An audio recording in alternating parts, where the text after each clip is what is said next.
تقویت الایمان کا آج موضوع کیا ہے؟ غیب کی باتیں۔ غیب کی باتیں کون سی ہے؟ قرآن میں اللہ نے کیا بیان کی؟ اعوذ باللہ من الشیطان الرجیم۔ ان اللہ عندہ علم الساعہ، بے شک اللہ تعالیٰ کے ہاں علم ہے ساعہ، قیامت کا علم، کہ قیامت کب نازل ہوگی۔ وَيُنَزِّلُ الْغَيْثَ، اور وہی نازل کرتا ہے بارش، یعنی بارش کب نازل ہوگی وہ اللہ تعالیٰ کو علم ہے۔ وَيَعْلَمُ مَا فِي الْأَرْحَامِ، اور وہی جانتا ہے کہ عورت کے رحم کے اندر کیا ہے، ماں کے پیٹ کے اندر کیا ہے، وہی اللہ جانتا ہے۔ یہ جو آج جو ٹیکنالوجی ہے اس کے ذریعے بتا دیا جاتا ہے کہ بچہ ہے یا بچی ہے، تو یہ مقصد نہیں ہے، یہاں سے ساری چیزیں مراد ہیں۔ اس بچے کی کنڈیشن کیا ہے، اس کی طبیعت کیا ہوگی، اس کی فطرت کیا ہوگی، یہ غصہ والا ہوگا، یہ مزاج اس کا کیسا ہوگا، یہ اخلاق اس کا کیسا ہوگا، یہ بد ہوگا نیک ہوگا، اس کے لیے کیا دنیا کے اندر کتنے دن رہنا ہے، اس نے دنیا کے اندر کیا معاملات کرے گا، اخروی زندگی میں کامیابی ہے نہیں، یہ ساری چیزیں اس کا علم کس کو ہے؟ اللہ تعالیٰ کو ہے۔ اگر بندہ یہ کہے کہ ٹیکنالوجی کے ذریعے پتہ چل جاتا ہے بچی ہے بچہ ہے، تو یہ بھی اللہ تعالیٰ نے اس کو علم انسان کو دیا ہے، انسان پھر معلوم کرتا ہے۔ اگر اللہ اس کو علم نہ دیتا سائنس وغیرہ کا تو وہ نہیں معلوم کر سکتا تھا، تو یہ بھی تو اللہ نے ذہن دیا ہے۔ تو حقیقی جو علم ہے، حقیقی بغیر ٹیسٹ کیے ہوئے، بغیر چیک اپ کیے ہوئے، اللہ کو پتہ ہے کہ رحم میں کیا ہے۔ یہ تو ٹیسٹ کے بعد بتاتے ہیں، ڈاکٹر وغیرہ ٹیسٹ کرتے، الٹرا ساؤنڈ کرتے پھر بتاتے ہیں۔ اللہ کو بغیر الٹرا ساؤنڈ کے پتہ ہے کہ اس کے پیٹ میں کیا ہے، بچہ ہے بچی ہے، اللہ کے حکم سے وہ بنتا ہے، پیدا ہوتا ہے، بڑا ہوتا ہے۔ اس کا جو ہے پورا جو ذکر اللہ تعالیٰ نے سورۃ حج میں بھی بیان کیا ہے کہ وہ کس طرح سے پروان چڑھتا ہے بچہ ہے، کس طرح ایک قطرے سے جو ہے لوتھڑا بنتا ہے، پھر اس گوشت بنتا ہے، ہڈیاں بنتی ہے، ایک ڈھانچہ بنتا ہے، نقشہ بنتا ہے، اس پر گوشت چڑھایا جاتا ہے، جوڑ بنتے ہیں۔ یہ سارا اللہ تعالیٰ نے بیان کیا۔ یہ اللہ تعالیٰ کی بہت بڑی کاریگری ہے اور بہت ہی عظیم اللہ تعالیٰ کی تخلیق ہے انسان۔ اور ہر جانور کے پیٹ میں جو بچہ ہوتا ہے اس کی تخلیق اللہ تعالیٰ کرتا ہے، تو اس کے اندر ہر جو باریک بینی جو باتیں ہیں وہ سب اللہ جانتا ہے۔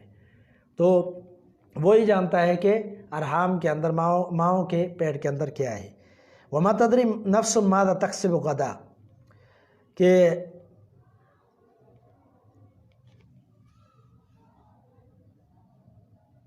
وما تدری اور نہیں جانتا کوئی بھی نفس ماذا تکسب غدا، صبح کیا کمائے گا۔ یعنی آج تو کھا رہا ہے پی رہا ہے لیکن اس کو پتہ نہیں کہ کل کیا ہوگی، میری روزی کتنی ملے گی، نہیں ملے گی۔ وما تدری نفس بأی ارض تموت، اور نہیں جانتا کوئی نفس کہ وہ کہاں پر فوت ہوگا، کہاں اس کو موت آئے گی۔ ان اللہ علیم خبیر، بے شک اللہ تعالیٰ علم رکھنے والا، خبر رکھنے والا ہے۔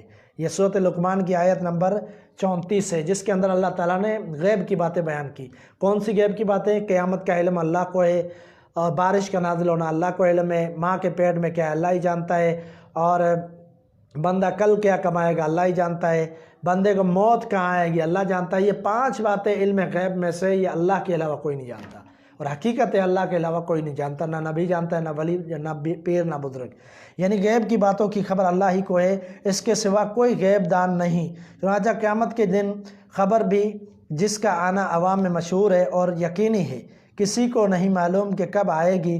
پھر اور چیزوں کا تو کیا کہنا، مثلا فتح و شکست کا، صحت و مرض کا، اور اسی قسم کی دوسری باتوں کا کسی کو بھی علم نہیں ہے۔ یہ باتیں نہ تو قیامت کی طرح مشہور ہیں اور نہ یقینی ہیں۔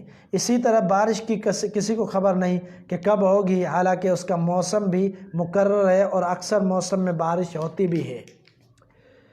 اکثر لوگوں کو اس کی خواہش بھی رہتی ہے، اگر اس کا وقت کسی طرح معلوم ہو سکتا تو کسی نہ کسی کو ضرور معلوم ہوتا۔ پھر جو بے موسم کی چیزیں ہیں اور تمام لوگوں کی خواہش ان سے وابستہ بھی نہیں ہے، مثلا کسی شخص کی موت و حیات، یا اولاد کا ہونا یا نہ ہونا، مالدار ہونا یا فتح یاب ہونا یا نہ ہونا، نادار ہونا، شکست کا ہونا، فتح کا ہونا، ان چیزوں کی بھلا کسی کو کیسے خبر ہو سکتی ہے؟ پیٹ کے بچے کو بھی کوئی نہیں جانتا کہ ایک ہے یا ایک سے زیادہ، نر ہے یا مادہ ہے، کامل ہے یا ناقص ہے، خوبصورت ہے یا بدصورت ہے۔ حالانکہ حکماء ان تمام باتوں کے اسباب بتاتے ہیں، لیکن خصوصیت سے کسی کا حال معلوم نہیں۔ پھر انسان کے اندرونی حالات بھلا کوئی کیسے معلوم کر سکتا ہے؟ مثلا خیالات ہیں، ارادے ہیں، نیتیں ہیں، ایمان ہے، نفاق ہے۔ جب کوئی خود یہ نہیں جانتا کہ وہ کل کیا کرے گا تو دوسروں کا حال کیسے جان سکتا ہے، اور انسان جب اپنے مرنے کی جگہ نہیں جانتا تو پھر بھلا مرنے کا دن یا وقت کیسے جان سکتا ہے؟ بہرحال اللہ کے سوا کوئی آئندہ کی باتیں اپنے اختیار سے نہیں جانتا۔ معلوم ہوا کہ غیب دانی کا دعویٰ کرنے والے سب جھوٹے ہیں۔ کشف، کہانت، رمل، نجوم، جفر، فالیں سب جھوٹ، مکر اور شیطانی جال ہیں۔ مسلمانوں کو ان میں ہرگز نہیں پھنسنا چاہیے۔ اگر کوئی شخص غیب دانی کا دعویٰ نہ کرے اور غیب کی باتیں معلوم کرنے کے اختیار کا بھی دعویٰ نہ کرے اور یہ دعویٰ کرے کہ حق تعالیٰ نے جو بات مجھے بتائی ہے وہ میرے اختیار میں نہ تھی، کہ جب چاہتا معلوم کر لیتا، تو اس میں دونوں امکان ہیں۔ ہو سکتا ہے کہ وہ سچا ہو اور یہ بھی ممکن ہے کہ وہ جھوٹا ہو۔ تو اللہ کے سوا کسی کو نہ پکارا جائے، یہ اگلا عنوان ہے ہمارا۔ لیکن یہاں کیا تھا؟ غیب کی باتیں، کہ اللہ کے علاوہ غیب کوئی نہیں جانتا، چاہے کتنا بھی کوئی دعویٰ کرتا ہو، لیکن اللہ نے خود تردید کر دی کہ غیب کا کوئی بھی نہیں جانتا۔ ان اللہ عندہ علم الغیب، کہ اللہ ہی کے پاس ہے غیب کی کنجیاں، غیب کی چابیاں، سب غیب کا علم اللہ کو ہے اور کسی کو نہیں۔ تو اللہ تعالیٰ نے یہ کسی اور کو علم نہیں دیا، اللہ کا ذاتی علم ہے، تو ہمیں اس کو جو ہے ماننا چاہیے، سمجھنا چاہیے۔ اللہ تعالیٰ ہم سب کو عمل پیرا ہونے کی توفیق عطا فرمائے۔ وآخر دعوانا الحمدللہ رب العالمین۔